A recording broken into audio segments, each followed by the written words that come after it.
ஆண்டவராகிய இயேசு கிறிஸ்துவின் நாமத்தில் காலை வாழ்த்துக்கள். இன்றைய மன்னா, கர்த்தரை நம்புகிறவர்கள் என்றென்றைக்கும் அசையாமல் நிலைத்திருக்கும் சீயோன் பர்வதத்தைப் போல் இருப்பார்கள்.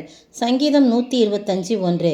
பாருங்க, எந்த ஒரு மனிதன் கர்த்தரை நம்பி வாழ்கிறானோ, அவருக்கு பயந்து வாழ்கிறானோ, அவன் அசையாமல் நிலைத்திருக்கும் சீயோன் பர்வதத்தை போல இருப்பான்.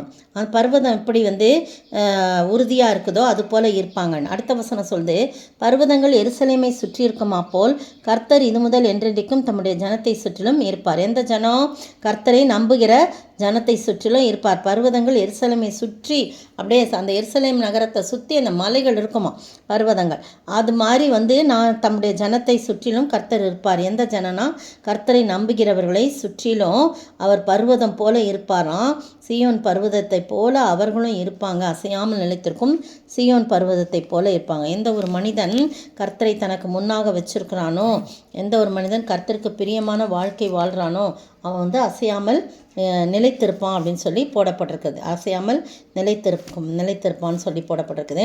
அதில் சங்கீதம் 15:5 பார்த்தீங்கன்னா, தன் பணத்தை வட்டிக்கு கொடாமலும் குற்றமில்லாதவனுக்கு விரோதமாய் பரிதானம் வாங்காமல் இருக்கிறான்.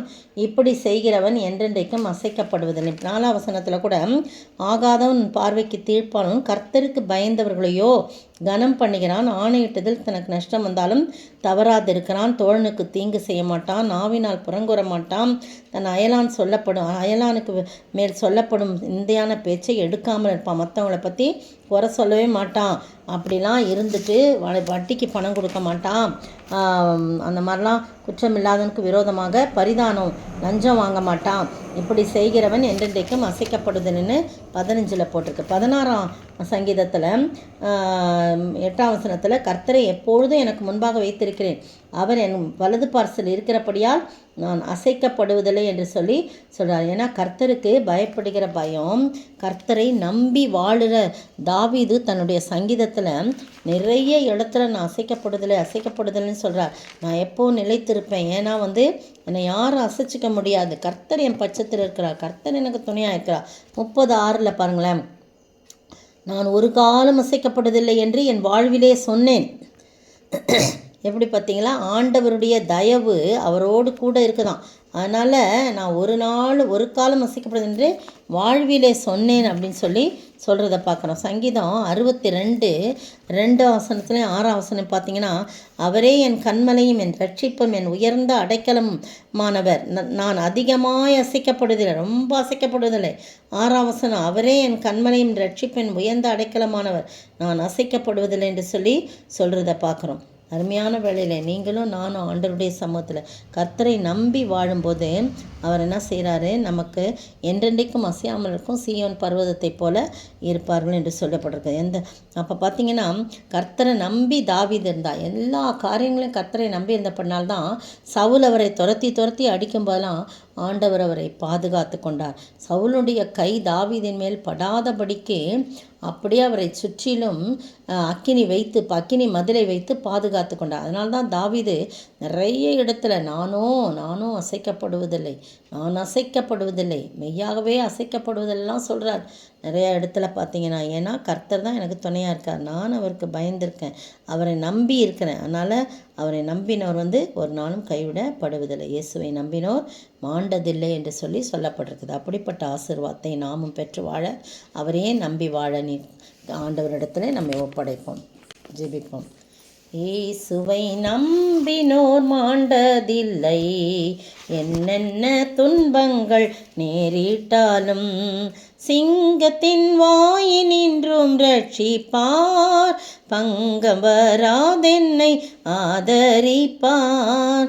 நெஞ்சமே நீ அஞ்சிடாதே, நம்பினோரை கிருபை சூழ்ந்திடுதே, இம்மட்டும் காத்தவர் இம்மானுவேல், இன்னமும் காத்துன்னை நடத்துவார்.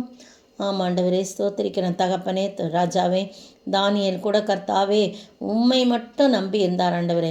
ராஜாலாம் ஆண்டவரே தகப்பனே ஏதோ கர்த்தாவே ராஜாவை வணங்க வேண்டும் என்று சொன்னபோதும் ஆண்டவரே யாருக்கும் பயப்படாதபடி உம்மை நம்பி காரியங்களை நடப்பித்த போது அவனுக்கு கிடைத்த பரிசு சிங்கக்கெபி. ஆனாலும் தகப்பனே நீங்கள் கூடவே இருந்தீங்க. சிங்கக்கெபியில் போடப்பட்டாலும் எதில் போடப்பட்டாலும் ஆண்டவரே நீர் கர்த்தாவே சிங்கங்களின் வாய்களை கட்டி ஒன்றும் சேதப்படுத்தாதபடி பாதுகாத்து கொண்டீர். எத்தனை அருமையான ஆண்டவரே அப்பா. அதுபோல ஆண்டவரே நாங்கள் ஒவ்வொருவரும் வைராக்கியமாய் உம்மை நம்பி ஜீவிக்க நீர் உதவி செய்ய வேண்டுமாய் ஜெபிக்கிறோம். அப்படிப்பட்ட வாழ்க்கை வாழ நீர் கிருபை செய்ய வேண்டும் என்று கர்த்தரும் மீட்பரும் ராஜாவுமாகிய இயேசு கிறிஸ்துவின் விலையேற பெற்ற நாமத்தில் ஜெபிக்கிறேன் பிதாவே, ஆமேன். நேற்றைய பதில், மந்தையை கைவிடுகிற அபத்தமான மேய்ப்பனுக்கு ஐயோ. சகரியா 11:17 முன்பகுதி. இன்றைய கேள்வி, இதோ எங்கு இருக்கிற யார் எல்லாருக்கும் நான் எதை எதாக்குவேன்? இதோ எங்கு இருக்கிற யாரெல்லாருக்கும் நான் எதை எதாக்குகிறேன்?